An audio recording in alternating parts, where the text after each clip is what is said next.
Olá, eu sou a Débora Oliveira e estou aqui para mais um Leadership Academy com Leonardo Framil, CEO da Accenture para Brasil e América Latina. Ele tem mais de 25 anos de experiência no mercado de consultoria e tecnologia e, além disso, ele também atuou por muitos anos na área de serviços financeiros. Está desde 1992 na Accenture. Leonardo, muito obrigada pela sua participação, sua presença aqui. Eu que agradeço a oportunidade. Legal. Primeiro eu queria começar entendendo como é que foi o seu ingresso aí no mercado de consultoria. Foi algo natural? Você já queria? Como que aconteceu isso?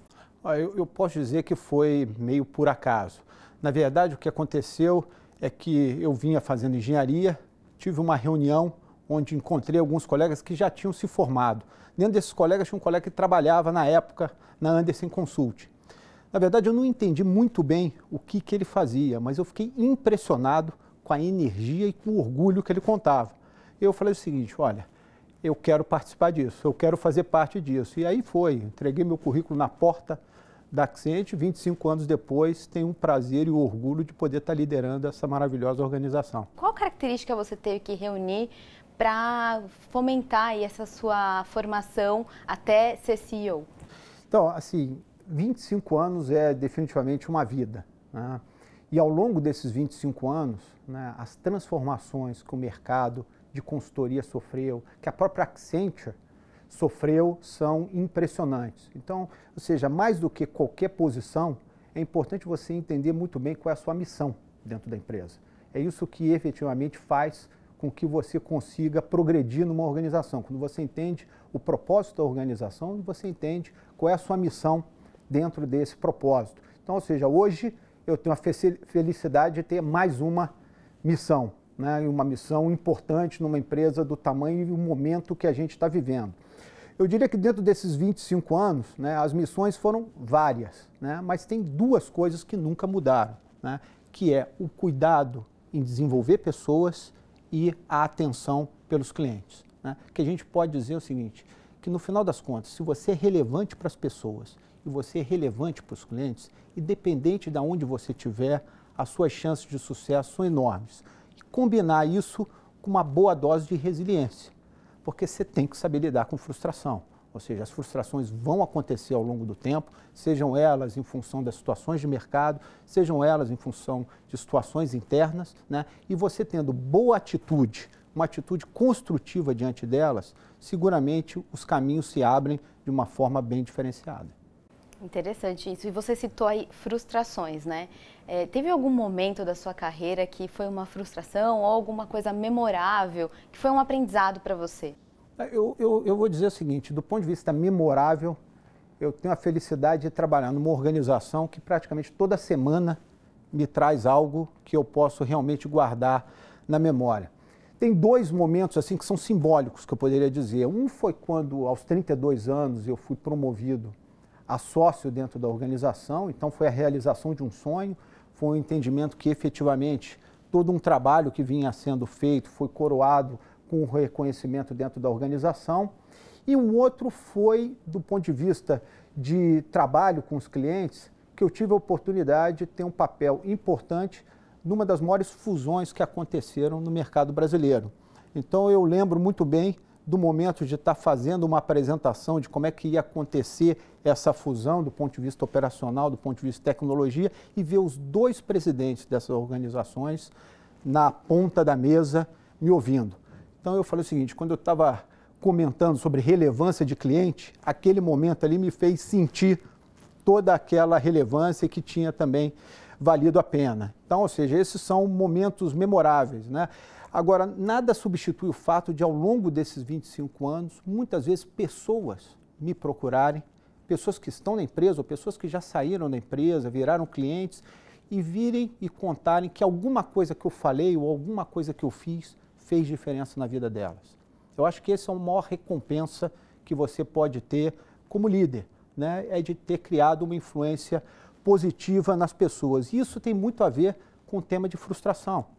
Porque na hora da frustração, na hora da dificuldade, na hora da crise, os aspectos de liderança são ainda muito mais relevantes. E as pessoas olham para você exatamente esperando como é que você vai se comportar em cenários adversos. né? Sejam individuais, sejam da organização, né? E eu sempre tive por característica ter uma atitude construtiva e positiva e nunca ficar olhando o problema. Eu acho que quando você coloca energia na direção certa, tipicamente você consegue melhores resultados, né? E esse eu acho que é um aprendizado que eu procuro ocupar a minha cabeça sempre. Eu gosto de dizer que tem 3 coisas que eu não posso abrir mão. Uma é de ter bons times, porque bons times faz a diferença e permite que você se dedique naquilo que é importante dentro da tua missão. O segundo é ter boa atitude. Nos bons momentos, você não achar que você tem o toque de Midas e nos momentos mais difíceis, você não se sentir diferente do que aquilo que você é. Então, ou seja, a boa atitude tem que fazer parte do bom e do mau momento. E quando nenhum desses dois funcionar, eu gosto de dizer que bons vinhos ajudam a você dormir bem e acordar no outro dia com a energia para enfrentar as situações adversas. É verdade, né? Você citou várias vezes aí na sua fala pessoas, então você tem uma gestão muito voltada para o seu time, para as pessoas.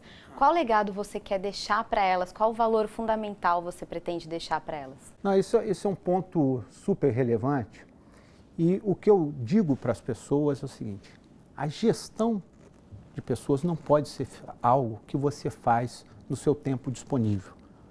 Gerir pessoas é tão importante quanto gerir o negócio, quanto gerir as nossas operações.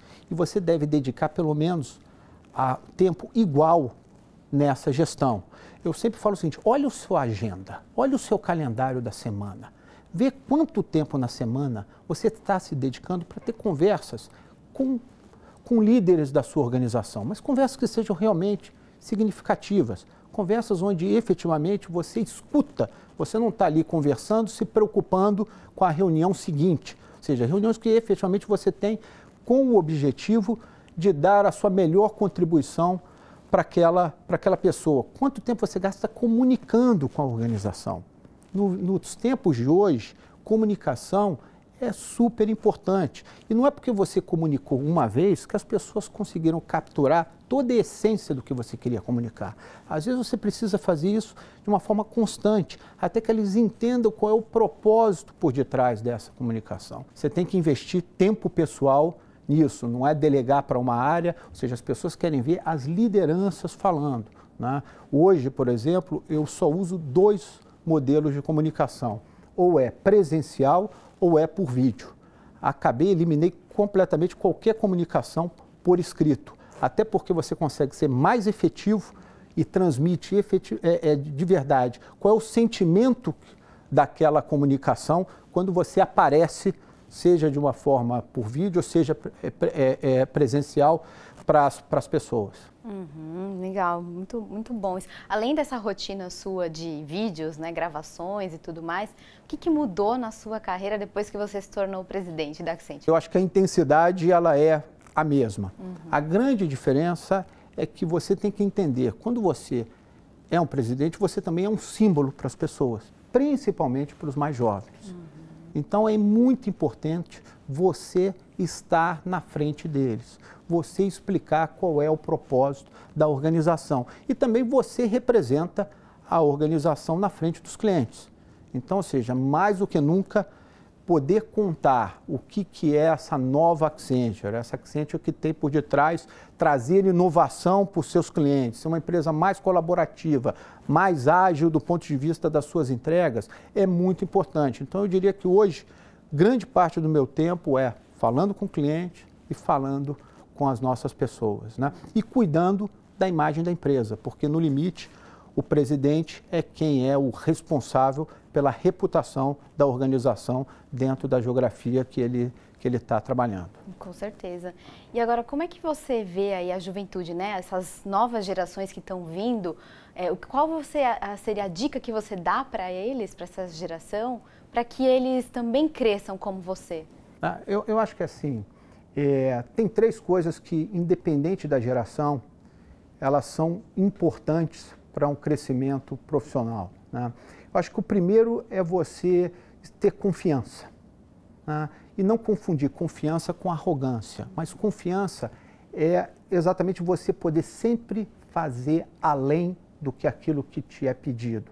É você conseguir executar as coisas buscando fazer diferente, buscando surpreender alguém. Então, ou seja, confiança é um aspecto muito importante de ser desenvolvido. Outro é a boa ambição, né? É a ambição de criar impacto dentro daquilo que você está fazendo. É não ser simplesmente alguém que está executando, mas não entende aquilo que eu estou executando, como que está alinhado com o propósito da organização.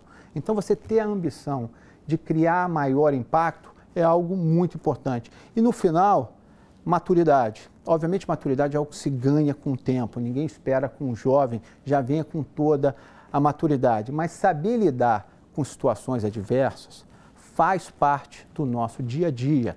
Esse sonho que muitas vezes se tem, eu vou fazer o que eu gosto, ou só o que eu gosto.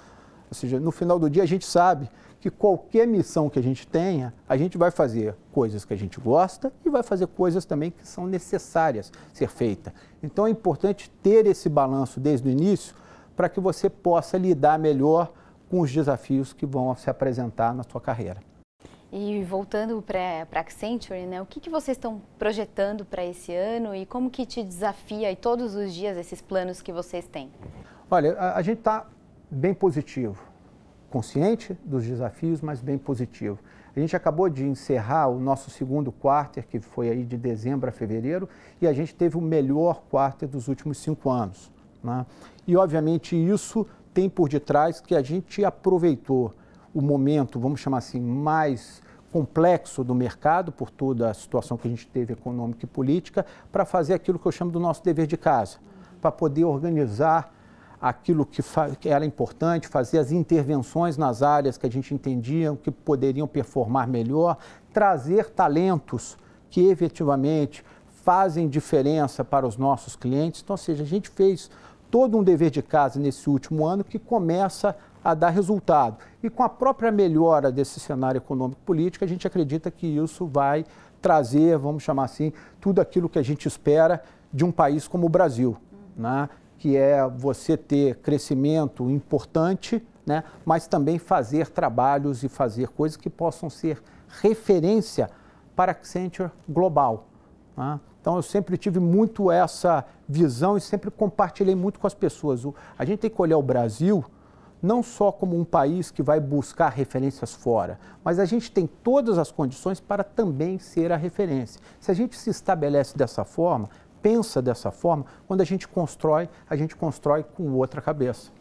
Nosso ecossistema no Brasil é muito rico, né? Exatamente. Tem muitas oportunidades aqui. Exatamente. Maravilha, Framil, muito obrigada pela sua participação, foi ótimo conversar com você e eu agradeço também o seu tempo e até a próxima. Não, eu que agradeço a oportunidade e estou sempre à disposição. Maravilha, então. Obrigada. Eu sou a Débora Oliveira para o portal IT Fórum 365.